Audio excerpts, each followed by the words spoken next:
Hefner was referring to some notes that he refused to turn over because they were in final format. At a discussion at the bench, defense counsel indicated that they would have it in final format, and what they were going to do is they were going to show them to the jury so that Dr. Geffner could refresh his recollection. That would be improper. They certainly can mark it and have him look at it, but since it's not in evidence, the jury is not allowed to look at that document. Additionally, according to them, Dr. Geffner did not prepare that document. It sort of started that they did, but now it was prepared by defense counsel. And so the fact that, number one, the preparation of who did it indicates to me that it may be used to refresh his recollection, but it may not be shown to the jury. So I would object to that. Additionally, with regard to pleadings that are filed in this case, I was informed, and then I did look at the newspaper today and found that defense counsel had filed some sort of supplement to our hearing that we had last week. I'm asking that the court order that he provide me a copy, at least at the same time as he does, or they do, the Republic, so that I can be apprised of what's going on. Part of the reason that I mention it now is that defense counsel and defendant have indicated that they don't want the media, that this has become a circus, but yet it appears that, as in this case, I don't get a copy sent over via email, but it appears that the media gets to know about it before I do. So I'm asking that if there are any pleadings, that I get a copy of them also. Mr. Nurmi? As it relates to the latter, as is typical, Mr. Martinez is misinformed or is asking for something that is just not plausible. The motion was e-filed. The fact that it was e-filed in the system, once it's filed as public record, the fact that his office isn't diligent in getting it to him or what have you is no fault of mine. I know he has an axe to grind with the Arizona Republic because they don't praise him ad nauseum. But the point is, it was filed, it was consistent with the e-filed proceeding, all the rules have been followed, and there's nothing more for the defense to do in this regard. Well, you did provide a copy, I assume, to the state. The motion was e-filed, and as is the case, it gets e-filed with the county attorney's office as well. Okay. The answer is no, he didn't provide a copy to me. All right. I think, especially since that motion was already under advisement by the court, it is appropriate for defense to give the state a copy of the pleading so they are aware of it and they can file a response to the supplement if deemed appropriate. All right. So before we move on, I did want to say, since we're talking about the state's misconduct, further evidence of misconduct, I'm asking to reopen the hearing with Mr. Neumeister and the computer-related issues, because if you recall, yesterday there was an issue about an image that needed to be made of an EO1 file that the state, and this is the subject to the motion, made on June 11, 2008 that they did not previously provide to us. We asked for a copy of that image to be provided yesterday. A hard drive was brought over, and as to be no surprise, considering it was a hard drive rather than simply a floppy drive, a portable hard drive or something, what was given to us was an unworking or non-workable hard drive. It was hooked up to a write blocker last night. It would not create. So obviously the state has been non-compliant with this court's order. We're asking that an image, and someone at Mason Police Department should be competent enough to take an image and put it onto some sort of portable device, be it a memory stick or a portable hard drive, and provide us an image, a mirror image of the EO1 file they made of the hard drive on June 11, 2008. We still do not have that at this point in time. Furthermore, that relates to the idea that Mr. Martinez is requesting to interview defense experts on Thursday morning. They are not going to be prepared for that interview at this point in time because they don't have the file there. All their work is not going to be done. They need to make that subtraction analysis so we can tell exactly what was destroyed on June 19th. of 2009. All right. I want to make sure I understand. You have given the clerk a document, and you want it admitted for purposes of the motion to dismiss currently under advisement by the court. That exhibit has been marked as Exhibit 13. Is there any objection from the state? No, just marking it, yes, no objection to that. All right, well, then I'll admit it for purposes of that hearing. And this is the actual hard drive provided by the state last week. That's what this is what they gave me yesterday. Yesterday. This is what they gave you yesterday. We were supposed to get a copy of the EO1 file of the mirror image they made on June 11th, 2008. That was the hijinks that were being played as it related to the interview with Mr. Neumeister. They came forward with that, and of course it's not what it was supposed to be. Mr. Martinez, what is Exhibit 13? This is not a copy of the hard drive? It is a copy of the hard drive. What they're saying is it doesn't work. In order to avoid this problem, I can have them make another copy and make sure that it does work, and I'll have the detective look at it to make sure it does work. Alternatively, they want to go down there tomorrow, because today is a little late to make the calls and make sure everybody's there. They can go down there and watch while we make the copy, make sure it works, so that they can have it. I want to make sure that they have it, however they want to do it. Is the objection the format? You want to... Well, no, it doesn't work. I don't know what's on the hard drive, but it doesn't even power up or turn on. It's a non-functioning drive. That's what I'm saying. There's whatever they put on there is completely unfunctional. And like I say, what we're asking for doesn't even need to be put on a hard drive. Again, it's gross incompetence here. But all they got to do is put something onto a portable hard drive, not what I'm talking about here, but a portable hard drive or memory stick, and that's all we need. But what I'm being told is that perhaps it's their equipment, not this hard drive here. Okay. But Well, I certainly don't know, but can you provide it on a memory stick as requested by defense counsel? I don't know. I have to have detective check on that, and he will, and we'll let you know by lunchtime or after lunch. All right, so if you could inquire over the lunch hour and let us know. Now let's go on to Ms. Wilmot with regard to the other issue, the motion to eliminate. The timelines. With regard to the timelines, Judge, again, to reiterate, they are not notes, they're timelines. They were created in partnership, basically. They were started as something that I worked on, therefore they're work product until they were finished. They're still being completed. I expect to use them in testimony so that as a guide to the jury, because this case involves so much, I do believe it's appropriate. Sorry, Judge, do you want to say? Is it a demonstrative exhibit? Are you asking to have it admitted? It's demonstrative, but I also, because hearsay is allowed, I'm asking to have it admitted so the jury can take it back with them. All right, well then, before you show it to the jury, you need to lay appropriate foundation, and then I'll hear objections to the exhibit at that time. Okay. All right. Let's bring in the jury.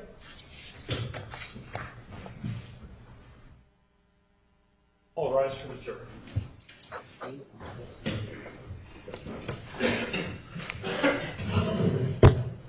Yeah, you just keep that.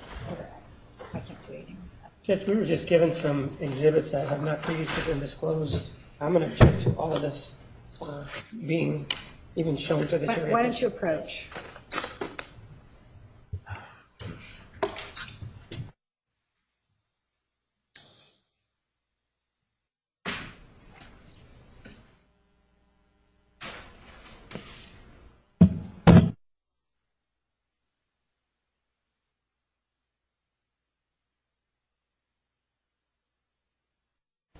Oh, okay.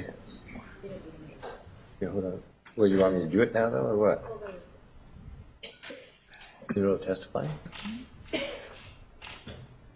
Oh, okay, yeah. In other words, okay. I'm going to put a battery.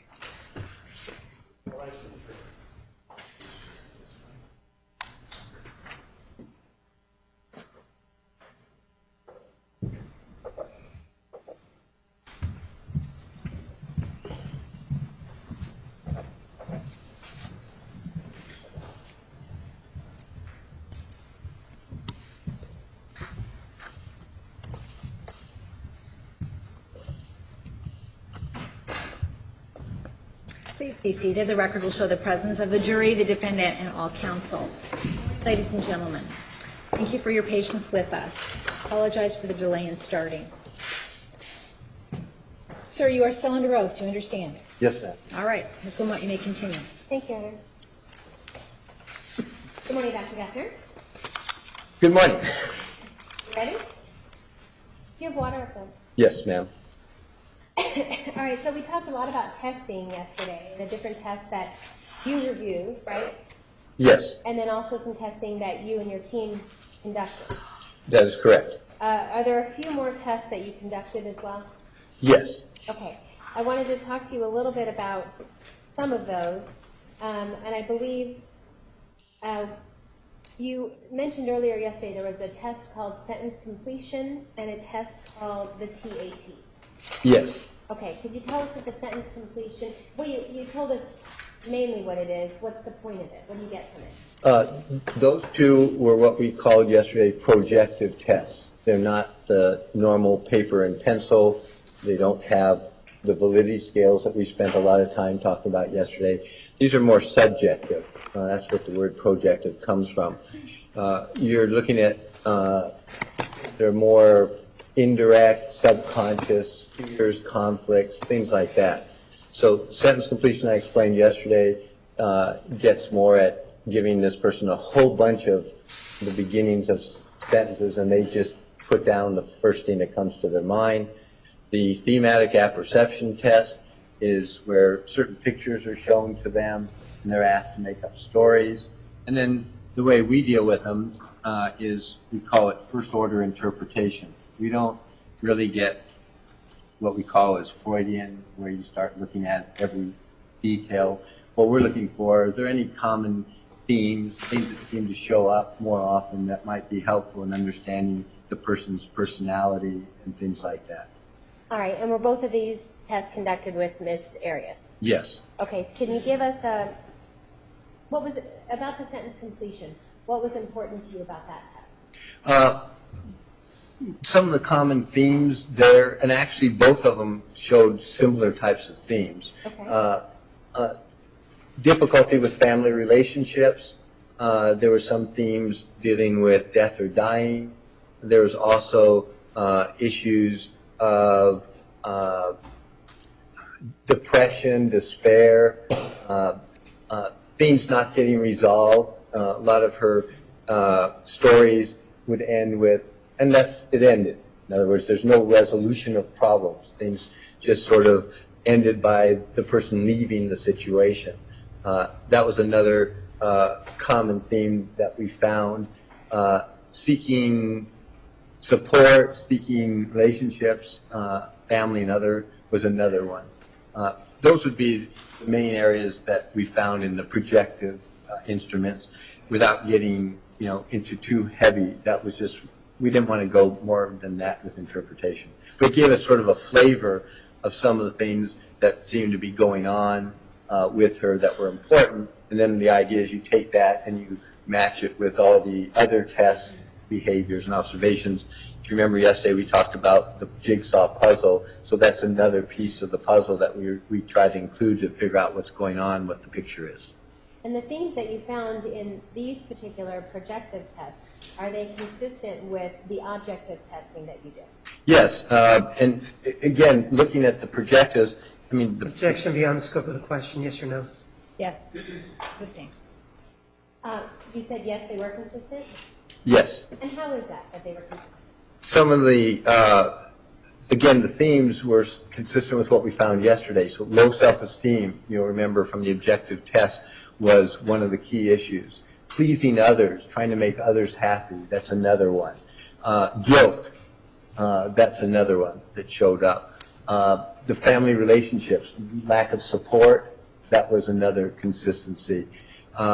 Some of the things that got added that weren't, there were things that got added that weren't directly related to the test. It just helps explain some of the personality issues, like I mentioned before, resolution, not having resolution of problems and things not getting resolved. That's sort of a new wrinkle, if you want to use that term, that added in some additional information.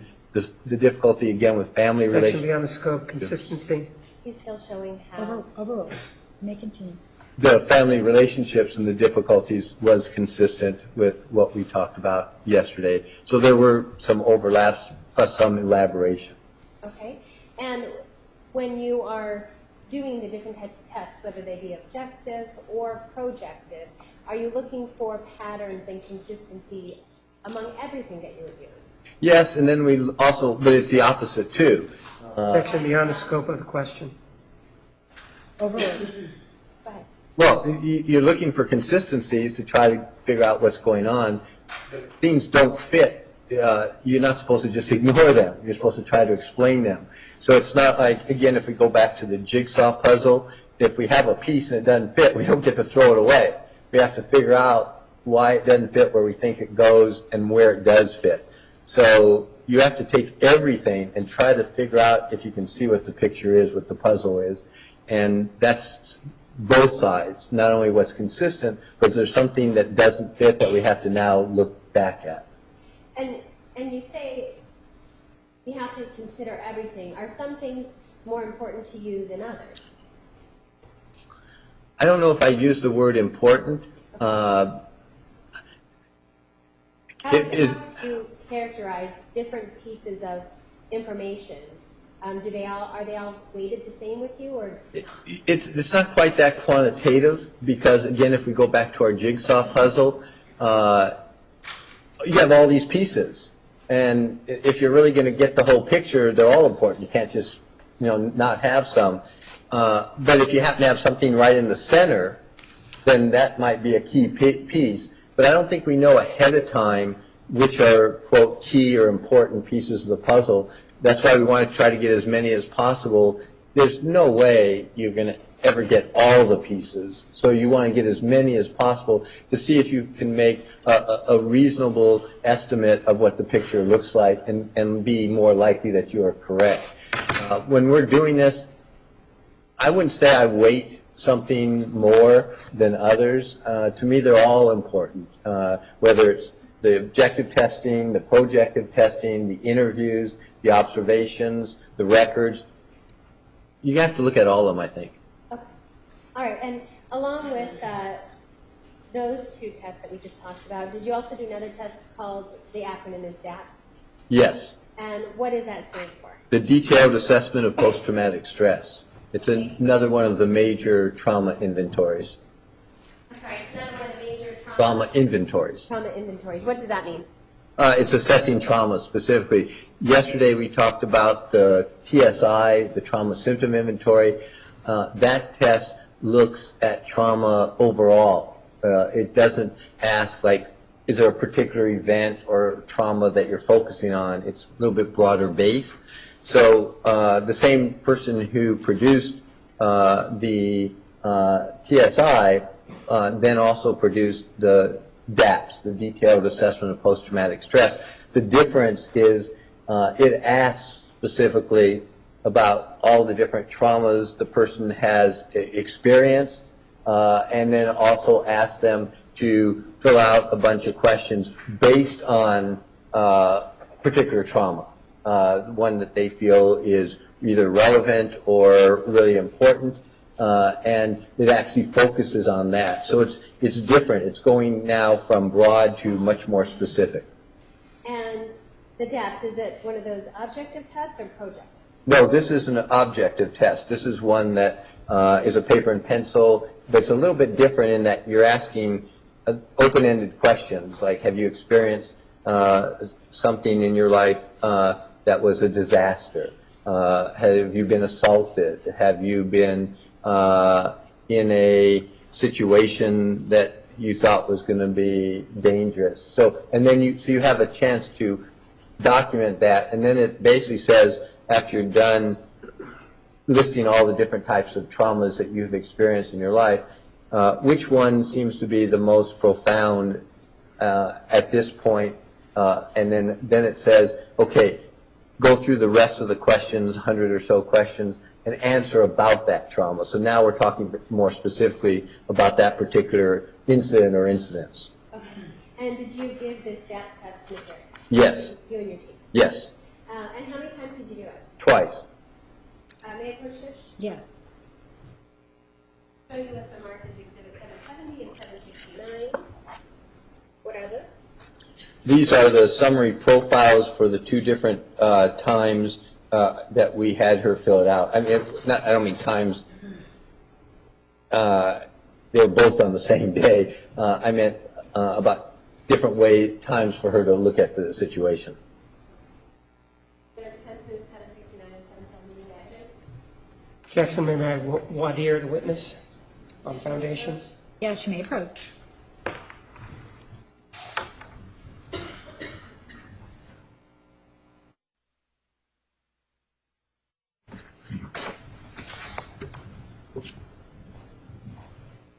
I have just a couple more questions for you. Yes. When did you give the death test? October 9th, 2013. Okay. And there's some writing at the top of each of those. Yes. Could you tell us when that writing was put there? Well, there's two different things. The information about the client was put there, like her name and things like that, probably the end of that month,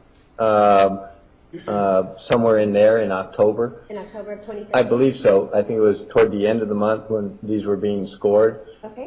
The top writing, which is the label, one says for 2008, the other says more current. I put that there probably somewhere around that time when they brought it, my staff brought it to me. Okay. Then the correction was put there over this weekend. Okay.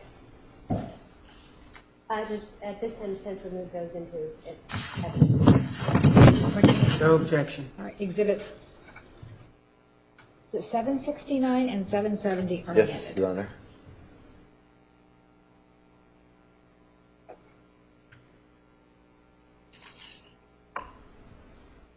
Okay, so you said that you gave them to her twice. Tell us why you gave her two different tests. Well, again, this is not a usual situation. This is 5 years, at least it was in October, after she was incarcerated. And normally when you give a trauma inventory like yesterday, you're asking like within the last 6 months or things like that. But she's been in jail then at that time 5 years. So we went a little bit past, just like has been done with the other trauma inventory. So the first time that we asked her to do it really was trying to go back into 2008, pre-jail. So that would include the time before, the relationship with Travis, the day of the murder, and immediately afterwards, before she was incarcerated, and to try to go back and fill this out as if she was given it back in 2008. So that was the first time. Then we had her go back and do it again more currently. Like, okay, since you've been in jail, it's now 2013. Yes, you can consider all the prior incidences again and do it, but do it more like you are feeling now. So we can get a more current, because again, nothing had been done with her for 2 years. And this test hadn't been given to her at all by anybody. And as I said yesterday, we tried to choose tests that nobody else had given in order to help clarify.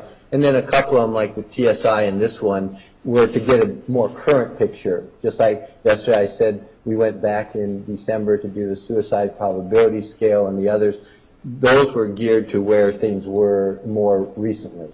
So we wanted to get a picture. We're, again, looking at how things look like they might have been, because we didn't evaluate her, nobody did in 2008, which would have been ideal, and all the way to, 2013.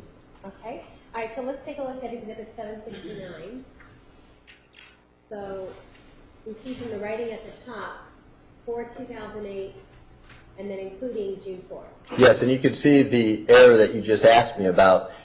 When I put the label on there, and in there, I had made a mistake. I was thinking pre-jail, and in fact, when I had talked about this before in this case, I talked about pre-jail, post-jail, but for whatever reason, I talked about June 4th, and it was mixing up jail versus when the murder occurred. So you can see I crossed off the prior to 6/4 doesn't change any of the scoring. You can see there's no changes there, but the label was incorrect. And So when you say the label was incorrect, when you explained this test to Ms. Arias, did you explain it to her? yes. Just as it's labeled now? Yes, in fact, we use the terms pre-jail and post-jail, and I wish I could tell you why a year and some ago I wrote down the other. I can't tell you why. I think basically I was thinking June, kept thinking about the murder, and that's when jail occurred, and then realized later on when things weren't making sense that I said jail, but I didn't write it. That was literally my fault. I can't even blame anybody else. All right, and it's just a labeling issue. You said? Yes. Oh, yeah. The scoring is the same and correct. Okay, and when you did this labeling, was it initially in the packet that has the testing, the actual testing? Yes. Was that labeling that was originally incorrect with the packet? Was that sent to Dr. DeMarte? Yes. That's correct. And when you realized that you made this labeling error, are you having Dr. DeMarte send the correct label? Yes, it doesn't change the responses, it doesn't change the scoring, it doesn't change the interpretation, it makes it more clear what was actually given to the client. Okay, and you were just interviewed by Mr. Martinez this morning on other issues, right? Yes. And when he was asking you questions about these other issues, there was a time when his questions ended. Do you remember that? Yes. And did you attempt to tell him? Objection, relevance. Approach.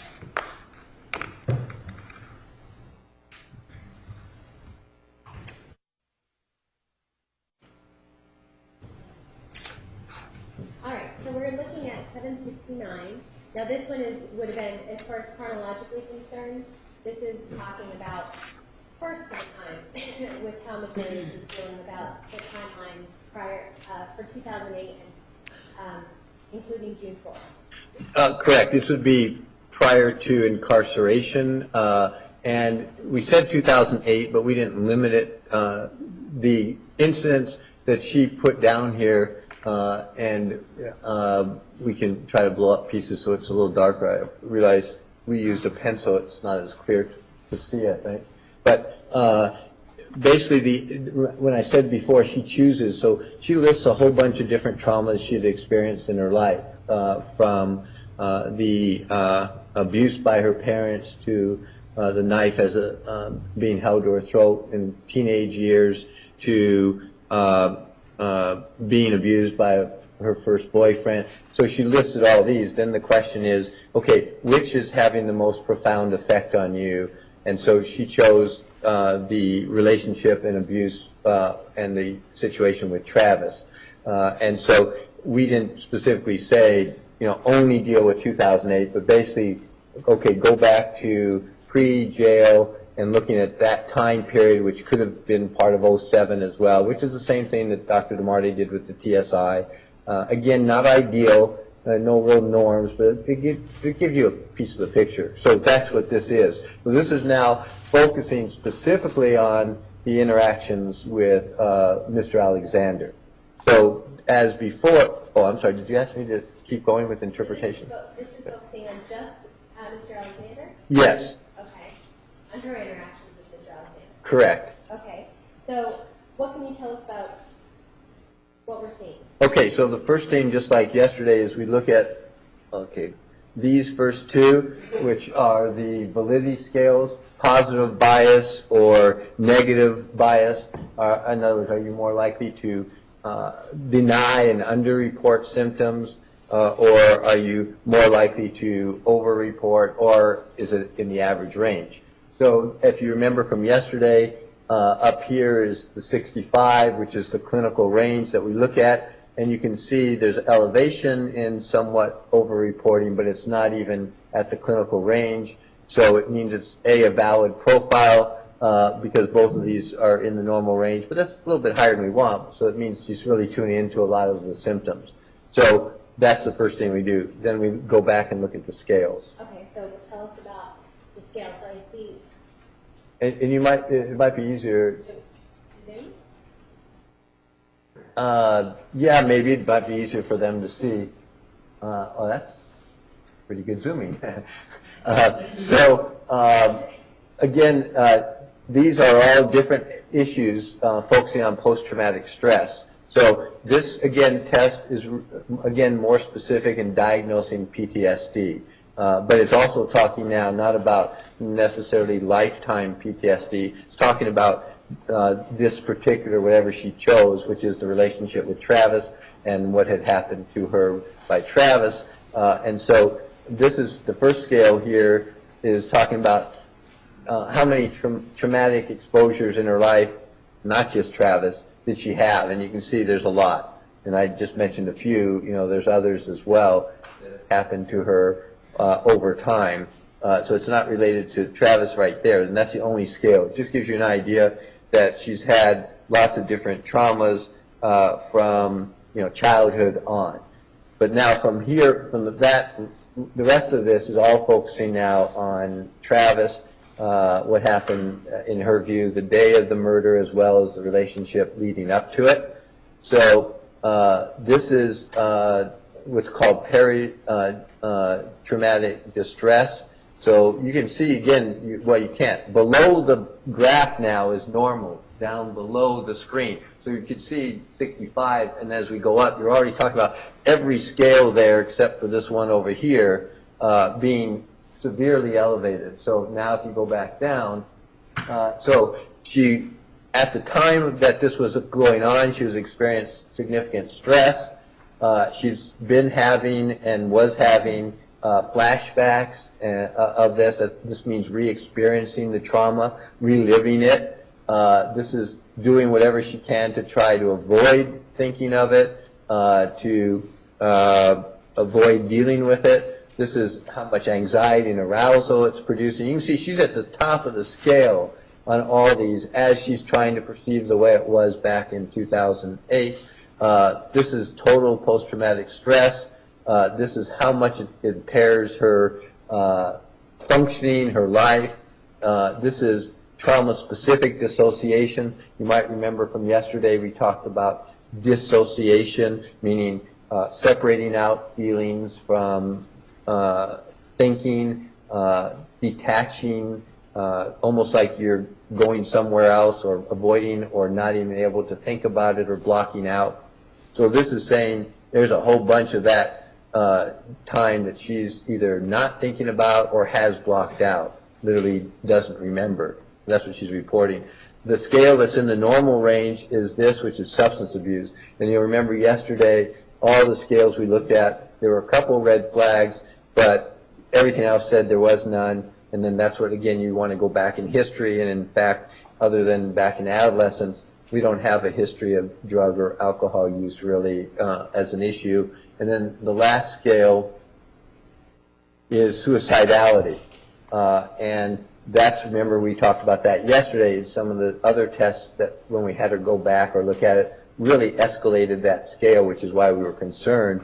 And this is saying back then she was thinking about suicide and killing herself a lot. Not that she necessarily had a plan to do it, but that was very high in her mind. This is an extreme profile. I mean, it seems obvious. And that's why you get a little bit of that potential over-exaggeration. But you're talking about, again, even though it wasn't in the normal range, somebody who is at the highest levels of post-traumatic stress from what went on or going on as being reported now. Okay, so do things change when you give her the test having to do with more current times in 2013 and what she thinks about times in the past? Yes. Okay, and so let's look at Exhibit 770. Okay, and let's talk on the top first. It has your handwriting up there. yes. And tell us what that means. Well, the current was there. Can't remember if more was or not, or if I added that, but to make it more clear. But it says, including June 4th, 08. But I realized that wasn't as good a label, and so I added not just. This was, again, now what we actually talked about. What I should have written is, and it would have been really much easier to say post-jail.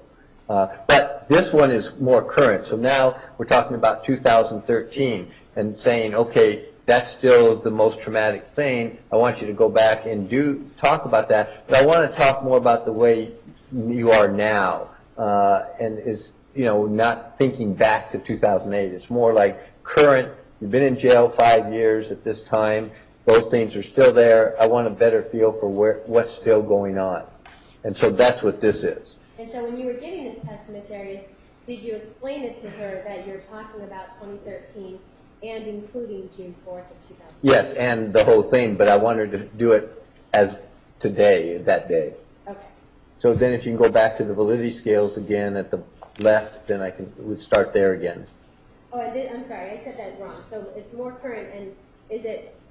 More current meaning now, not from the one I gave her right before that said in 2008. Right, but I just don't think I can read your writing. Is it not just including? Yes. Oh, I'm sorry. Yes, the correction was not just including. Before it said including. I think it said including, but it's not just including. Okay. Yeah, sorry, that's hard to read. So what do you mean by not just including June 4th? Meaning it's also how she is now and the relationship leading up, which she said all that interaction with Travis. Okay, so she's talking about things now, how she's feeling now, but she's also thinking in this test going back to 2008 also. Yes, but it's thinking of it, well, I'm not saying this well, thinking of it now and how I feel now about what happened in 2008 is probably, and 2000 is probably a better way of saying it. I hope that sounds more clear. Okay. All right.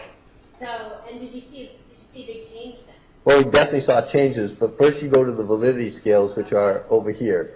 So remember a minute ago, a few minutes ago, the negative bias, meaning a tendency to over-exaggerate, was high when she actually tried to put herself back there. So now you can see we don't have any of that going on. These are really well within the average range. Remember, average, clinical. So this is saying that there doesn't appear to be any attempt to distort her current perceptions. Okay. So now we can go back to those other scales. Okay, so it's the same scales, same test, looking at does this person have post-traumatic stress disorder. By the way, the other thing this test tells you when you score it is the likelihood the person has met the criteria for post-traumatic stress, meaning there was a traumatic stressor, she felt in danger, it had a profound impact on her, had some type of re-experiencing of this, tries to avoid the situation, and it has affected her for more than a month. So those are like criteria for post-traumatic stress. Or it's been less than a month. So if it turns out it's less than a month, then it's what we call acute post-traumatic stress. If it's more than a month or a long period of time, it's called chronic post-traumatic stress. So the first one, and both these actually showed chronic post-traumatic stress, not just acute, not just what occurred there and it was gone. And why do they show chronic? Because it's long-standing. So now she still has the same number of traumatic exposures. In other words, what she's reporting happened in her life hasn't changed. It's the same instances. So, but from that scale to the right is all based again on dealing with traffic. So now we still have almost identical peritraumatic stress. This is very close to what she had the first time, which is saying at the time this was happening, I was pretty stressed out. And then, yeah, you can see there. But the peritraumatic dissociation, again, still elevated, but you can see the whole profile just sort of dropped a bit, so it's not as intense anymore. So she still doesn't have all those memories. She's still reporting that at the time she doesn't have a good feeling, good memories of exactly what happened. So she's still, all these are in the clinical range. Still, even in 2013, gets flashbacks, gets thoughts that intrude about the relationship, so it's still going on. But you can see now, the first time we had everything way up here. So now we're back down, but not down like it's gone, down in more, almost more manageable terms, I guess is the way to say that. So she's still trying to avoid it. still trying to not think about it. It still, when she does, produces a lot of anxiety and arousal. She definitely has, and this is similar to before, significant post-traumatic stress, total post-traumatic stress. It still has an effect on her and has.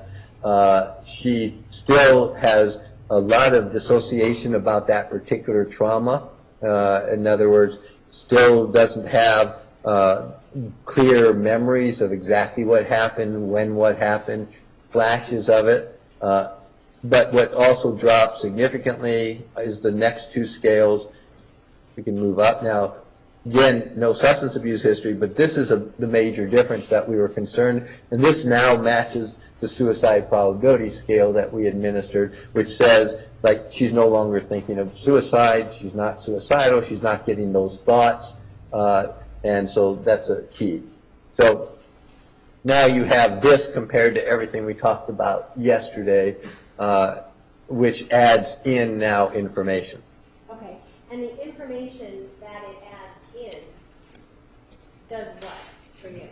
Well, it's more pieces of the picture. So it's talking about this being severely traumatic. It matches all the other tests that other people and we had given that shows post-traumatic stress disorder, chronic, lots of different traumatic stressors during her life, starting in childhood. It's consistent with a pattern of coping, of blocking out, avoidance, not wanting or not able to think about things, trying to escape, like run away, or when things get difficult or unpleasant. That there's definitely times when she was pretty significantly suicidal. Depression has been a major issue again, which shows up. Anxiety. So now you have a roughly 3-year history of 4 different mental health professionals evaluating her using a variety of tests and all giving about the same picture with minor changes, which is indicating these significant problems coming out of her life in general and specifically with Travis Alexander. And so when we talk about testing, that alone, is that enough for you to figure out this picture?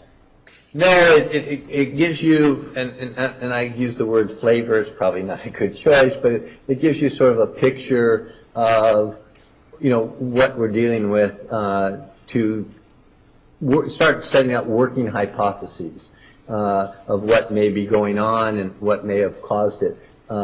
So we have from all these a much better picture of what's happening and has happened to her.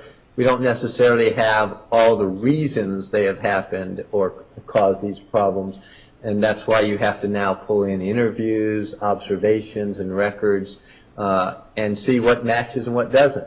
I mean, what an example would be, we just kept talking about dissociation. It shows up in all these different tests. Well, when you meet with her and talk with her, do we see that? In other words, does she tend to space out? Does she separate and look detached when she's talking about some horrific things that are going on or have gone on?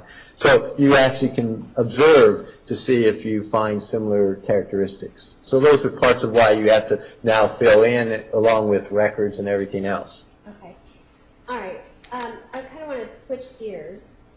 We've talked a lot about some about trauma and depression, anxiety. We've certainly gone through the testing, personality, but we really haven't talked about domestic violence or domestic abuse. And you've told us some of the things that you've done regarding your experience with domestic abuse or domestic violence. Have you done trainings with? You told us yesterday that you've done trainings for judges before, not this. Trainings for judges before. Did those trainings ever include things about domestic violence? Yes, and I mentioned, I did the trainings for the National Judicial College. We still do it. I still do it. So I do that regularly.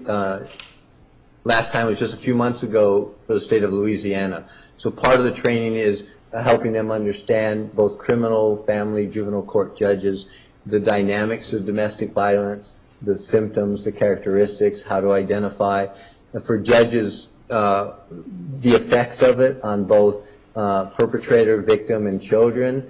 Also, the ways to make referrals when cases come. If I'm talking to mental health professionals, then not only talking about that, but then we're going to talk more about treatment. So a judge might not be really interested in how you're going to do the treatment, just that whether it's appropriate. The mental health professional, not necessarily going to be interested about in court decisions or things like that, but they're going to be interested in how do we help?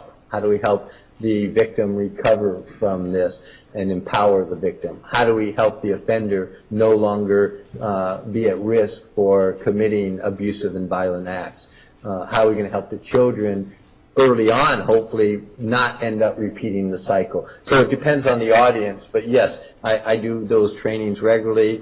The last one, I think, was, this is December, was last month. And when you do these trainings, do you ever present information through PowerPoint slides? Almost all of my presentations now are structured to PowerPoints, and then I don't have actually a lot of notes. I work off the PowerPoints and do the trainings from those, yes. And are some of these slides instructive to help people understand what it is that you are trying to explain? Well, I believe so. That's why we use them. And it's also visual, so it makes it easier. We know in psychology, the more of your sensory systems that you can utilize, the more likely it is to have an impact. So right now I'm talking, but if I'm talking at the same time as they can see something visually, then that adds information and makes things more clear.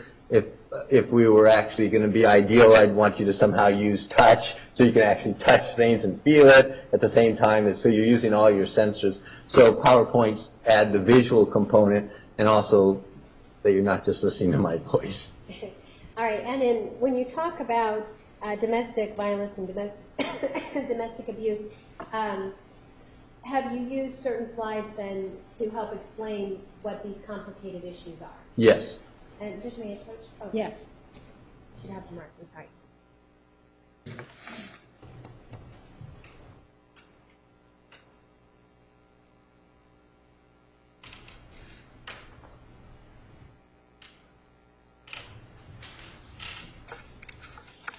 Well, she gets those marks. Let me ask you a couple questions about background, our backgrounds, just people in general. Yes.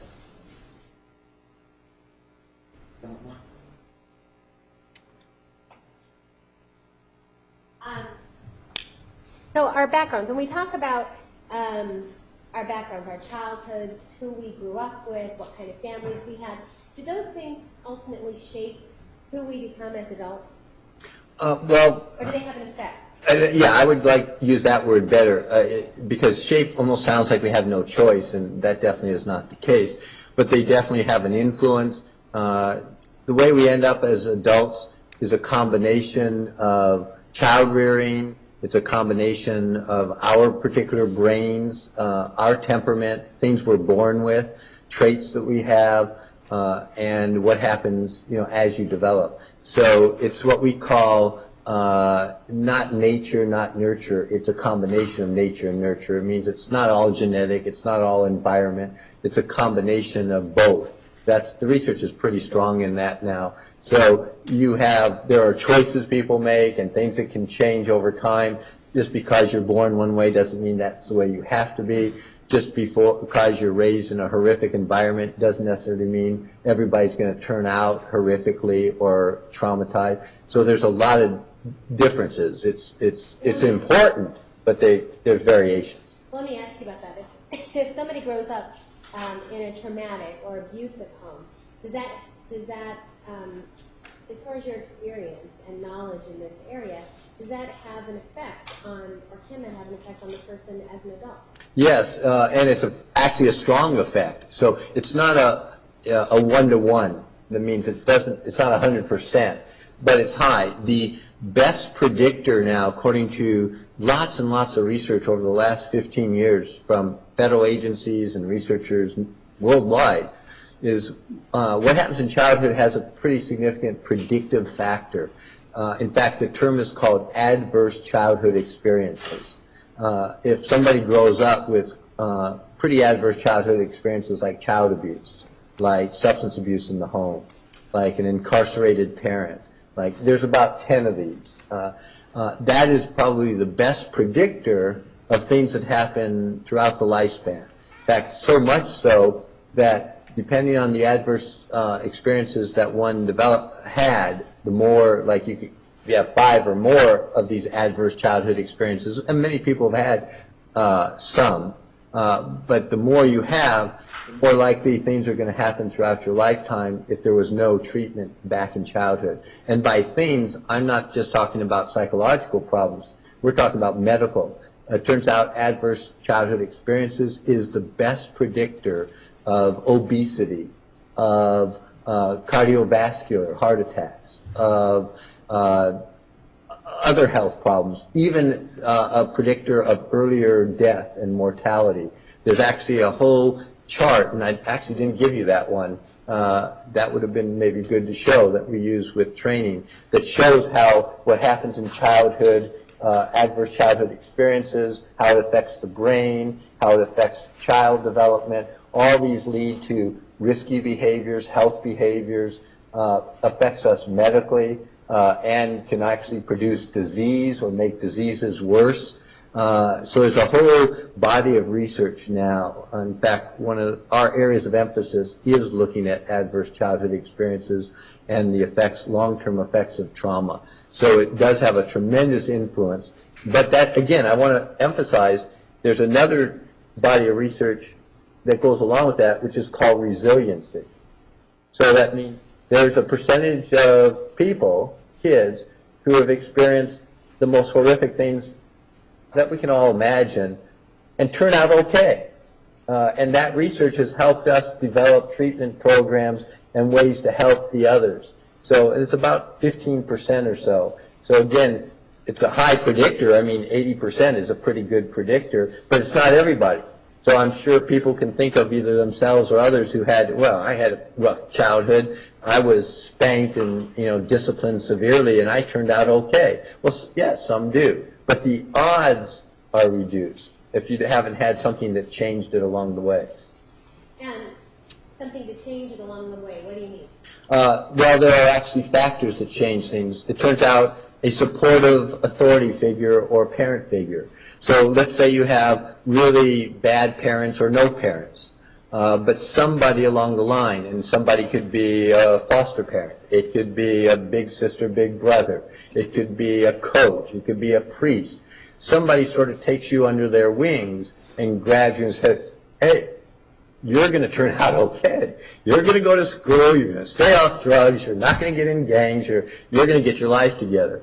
Well, it turns out that's one of the important things that we learn from resiliency that can help people change around. And again, we probably know people who have been able to do it. It doesn't eliminate the adverse child experiences. Some people may still get reactions in their bodies from it, but they can be successful. They can function. They can have happy relationships later on. So that's what we mean. That's one of the things, is support. Somebody who's a support. Are there other things that can come in between this horrific childhood or something, or traumatic childhood, and still the person turn out okay? Yes. Other things would be like a sense of hope. Somebody instills that it doesn't have to be this way. Things can be different. You get past that hopelessness, helplessness. Helping the child or young adult or adult get control, because a lot of these situations, it's like these happen to you. It's not like as a child you can control what happens. You can't control what family you're born into or how you end up with abuse. And those are things out of your control. So what you do is try to help them start doing things they can control. Hey, you can go to school. You can study. You can stay off drugs. So the more things we can let them learn to experience where they can control what goes on, that is another factor. So there's about a dozen or so factors, and I didn't give you those slides either, sorry. But when we do the training that we can go over, that we now understand how some people can be resilient by studying those who have been resilient. And some of those studies have gone on 40 years where they followed people. They actually would get them as children, and then they follow them through their lifetime. 40 years later, they go back and interview them again and find out which ones were resilient and which weren't, and what was the change. What got them on a different life path. And that's how we've learned these things. And the difference between resilient kids versus kids who either limp along or are not resilient, does it have anything to do with whether this person's a good person or this person's a bad person? No, those are terms that don't fit in here. That's more like a moral judgment. But it does have influence on temperament. I mean, we all know there's some kids who just are really hardy kids. I mean, they can take a lot of things. And some kids, genetically predisposition, are more frail or fragile. They're more sensitive. Like somebody just speaks a little louder and they just get upset, not necessarily from upbringing, just part of their disposition and temperament. So all these are related. Sorry, that genetic disposition that you were just saying, that the kids who are more frail, or is that something that particular kid could have controlled? No. The things that they have little control over, especially as kids, they don't really have a lot of control over their environment. They don't really have a lot of control over parents or parent figures. They don't really have a lot of control over their brain as it's developing. They don't really have a control at all about the genetic makeup, that they were born with, their predispositions. Those are things that nobody as an individual can control, especially as a child. We can have influence on those later on. Okay. All right, so I want to talk to you a little bit about what you know about domestic abuse and domestic violence.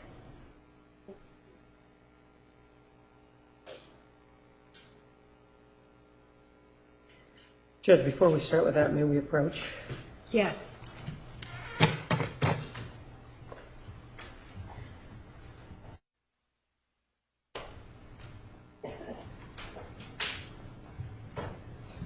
Okay.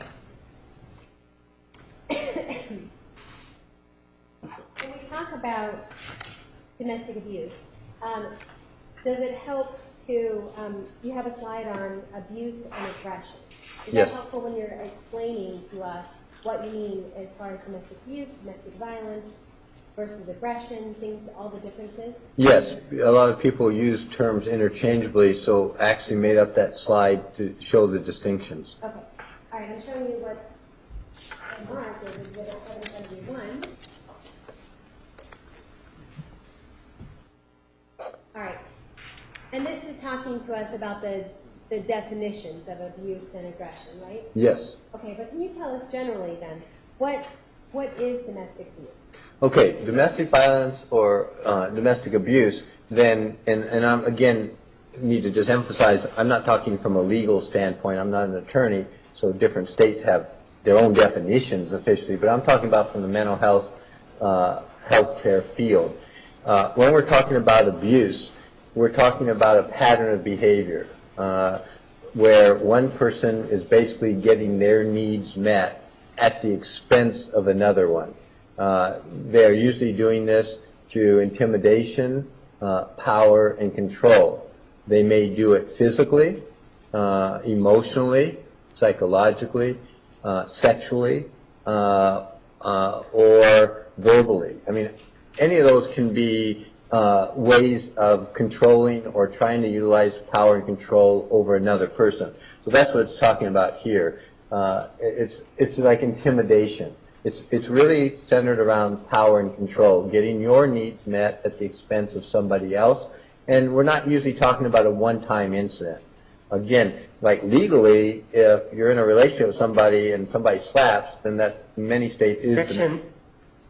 Speaking about legal definition, he just said he's not a lawyer.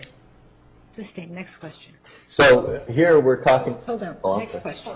Can you finish explaining what you're talking about with regard to abuse, aggression? Yes. On the slide. So this, so now we're talking, in our view, a pattern. So you can see some of the issues there. And it may include aggression, physical, verbal, sexual, etc. Aggression is usually physical, but can also be verbal or sexual. It has to be a one-time incident, It's usually some type of assault of somebody else, but it's not necessarily for power and control. It's not necessarily a pattern of behavior. It's not necessarily to intimidate. It may or may not produce trauma, but that's another element. So it's different than abuse. However, they can overlap, as you can see down here. You can have abuse without physical aggression. Explain what you mean. How can you have abuse without physical aggression? By using power and control. You may not, quote, need to use physical. If intimidation, threats, calling the person names, degrading them, humiliating them, emotionally and verbally, then produce the power and control, it might not turn physical. We deal with lots of cases where it's only psychological or verbal, where there hasn't really been a physical attack. You could also threaten, intimidate other ways, like threatening to hurt the person, destroying their property in front of them, threatening to do things to people they care about, getting so angry that you hit the wall in front of them and say, next time this will be your face. I mean, those are things that you may not have actually physically touched the person, but you're definitely still being abusive. So you could have one without the other. You could also have... Dr. Becker, before you go on. Yes. When you talk about these things like property damage or like hitting the wall in front of the other person, is it, in order for it to be abuse to the other person, do these things have to happen in front of the other person, or does the other person have to know about it? Well, they're somewhere, yes, because the element that you see right there is intimidation. Okay. So if the other person never knows it occurred, then they're not being intimidated. You're not utilizing power and control over them. If it's not being done either to them or in front of them or connected to them, no, it has no connection. So if somebody went out and got really mad, just kicked the court, but you're not doing it to intimidate me or something like that, then that's not it doesn't fit into necessarily abuse at all. It may be an aggressive act, or it may be just a dumb act, but it would be different. And what is this mutual abuse here at law? Okay, so this means that you can actually have all the combinations. You can have physical aggression and without abuse, because of what we just said. You could have abuse without physical aggression, or you can have both. And mutual abuse here means, again, going back here to power and control. We are fighting for power and control. We're both trying to intimidate the other person. We're both the dominant aggressor, and we may be using physical, psychological, whatever, but we're both trying to get control over the other person. That's mutual abuse. And even though that's being used a lot of the time, if you can go up just a bit, or, well, I mean up, I don't know which way, yeah, just, I don't know if there's something below this. No, okay. So that is actually not very common. That only happens in about 10 to 15% of the case where people really are doing that. But a lot of cases get labeled mutual abuse. So, for example, if I'm the dominant aggressor and I'm controlling you, intimidating you, and you finally erupt and you hit me back, self-defense or for whatever reason, then that's mutual aggression. But the person who's doing that is definitely not intimidating me. They're not using power and control. I may not even be traumatized. But it's definitely an act of aggression. I mean, if they're hitting me or fighting back. So that happens more frequently, but it often gets labeled down here as mutual abuse when it really isn't. Does that help? Yeah, so that's not mutual abuse, hitting back just because a Correct. person hits back. Correct. And when you talk about the abuse, is it important for you to know about the power and control issue?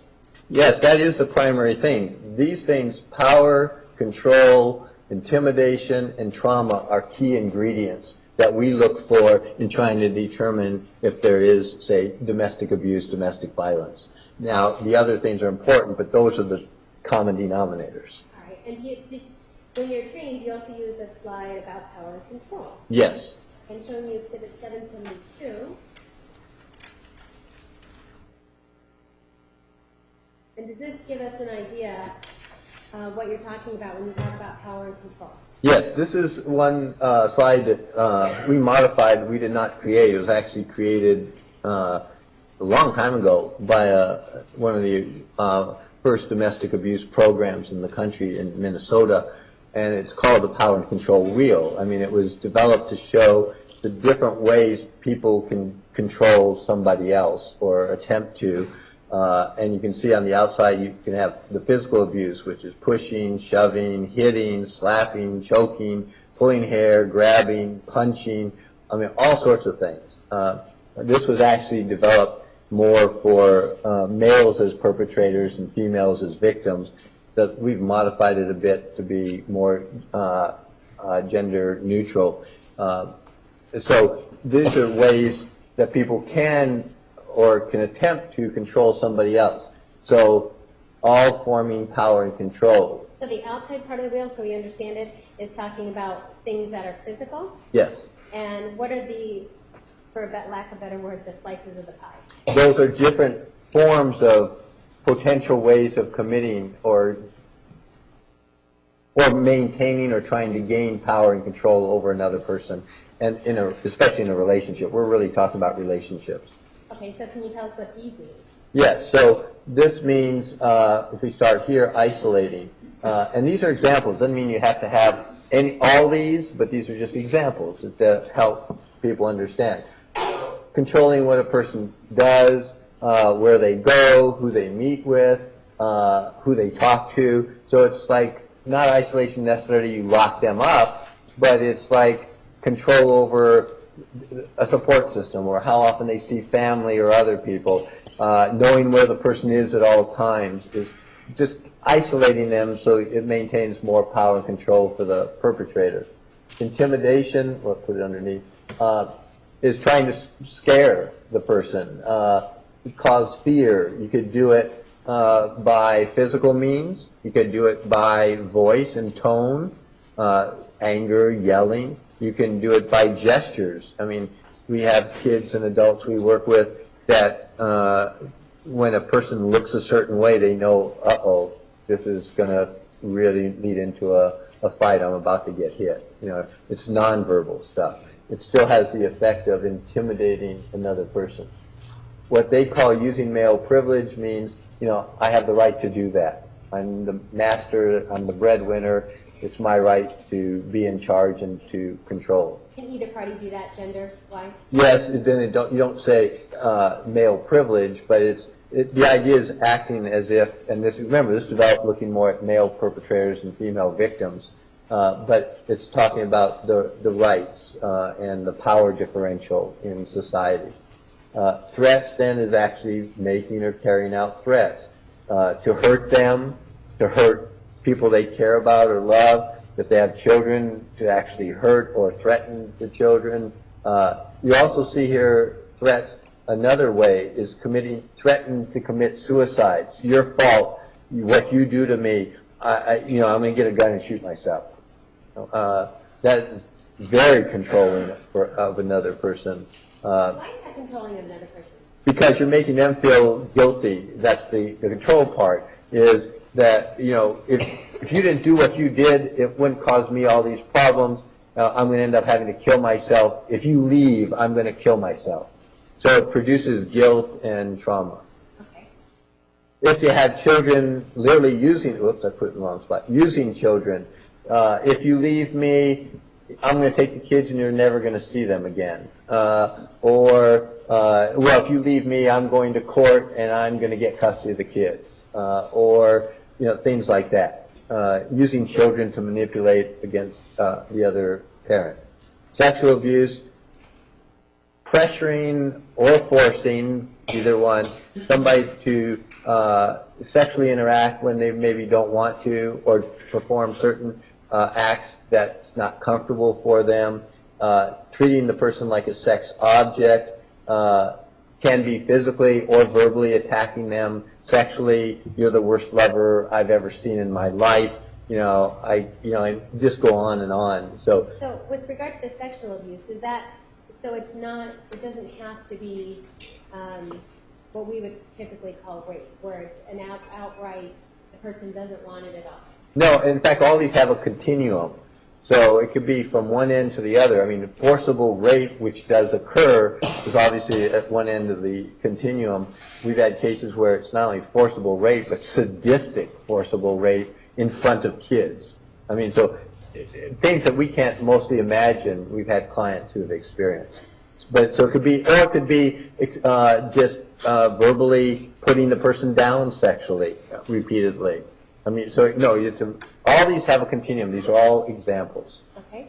Economic means, again, perhaps controlling the money, asking for money, taking away money, controlling the checkbook. Doesn't mean you write the checks. I mean, we've had cases where it's actually the victim who writes the checks, but they're doing it at the control. All right, here's the checks you're going to write today. And so that's sometimes hard for people to understand. Well, you had the checkbook, you know, you had the signing, but they didn't have the control or didn't perceive that they did. How much money you can spend, you know, what you can spend the money on. So all those are financial, economic issues. And then finally up here, emotional abuse, verbal abuse, calling people names, making the person think that there's something wrong with them, that they're the crazy ones, that they're the ones causing all the problems. If it wasn't for you, you know, I wouldn't get mad. It's really blaming the other person, externalizing, putting them down. And we're not talking about calling somebody a name periodically. We're talking about a pattern. Remember the definition? A pattern of behavior that eventually wears the person down, literally, psychologically. All right, and based on the records you've reviewed, the testing that you've done, the interviews, and your observations in this case as a whole, do you see any evidence of this, of power and control in the relationship between Mr. Alexander and Ms. Arias? Yes. What is it that you see? Well, on these examples, not only from the testing and the interviews, but the records and collaterals as well, emotional abuse, and pretty similar to what you see here, calling them names, verbal put-downs, making them feel guilty, it's your fault, isolation, in other words,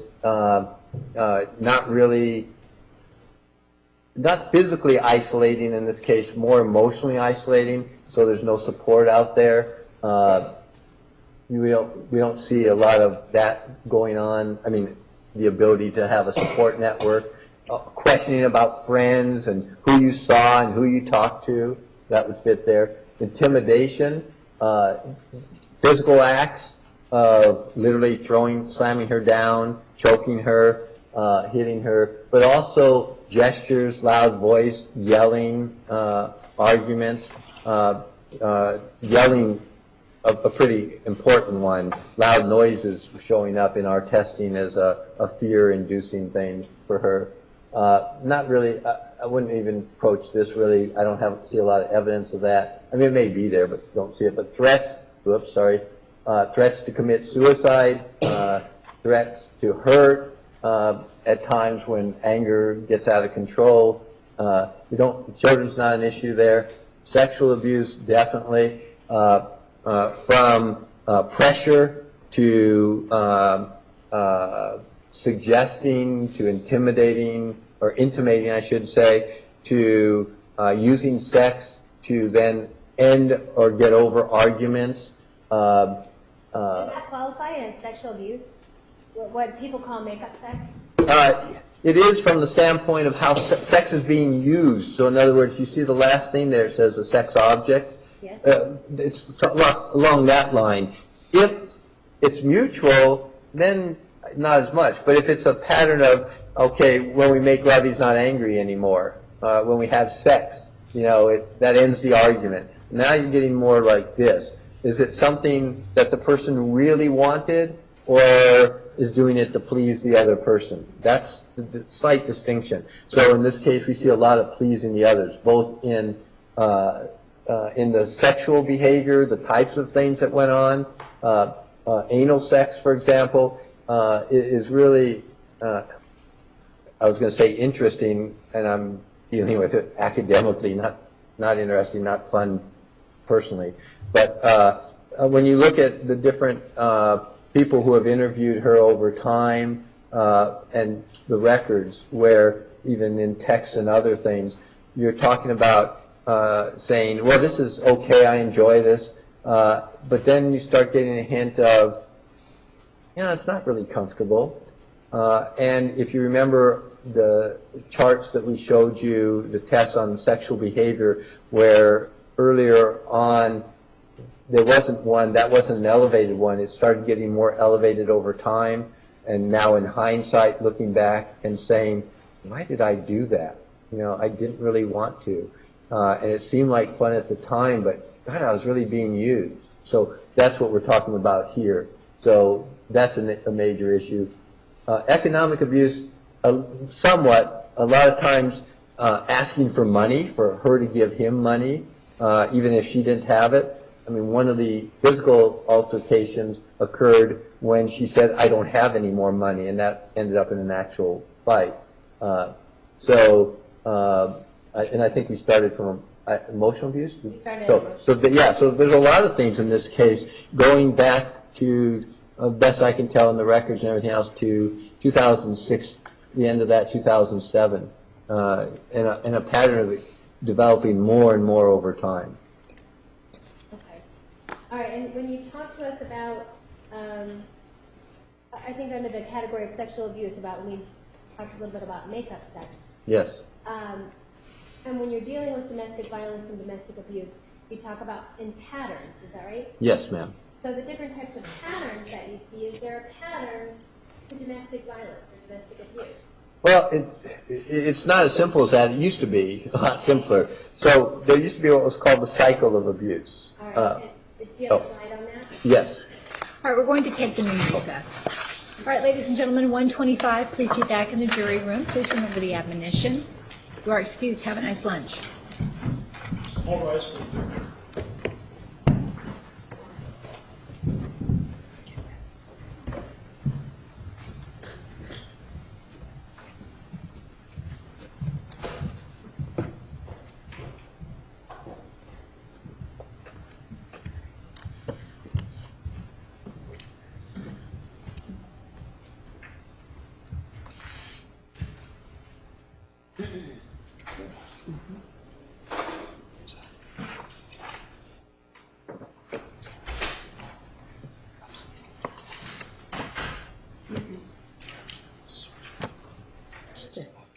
Nothing. Oh, you do. I forgot.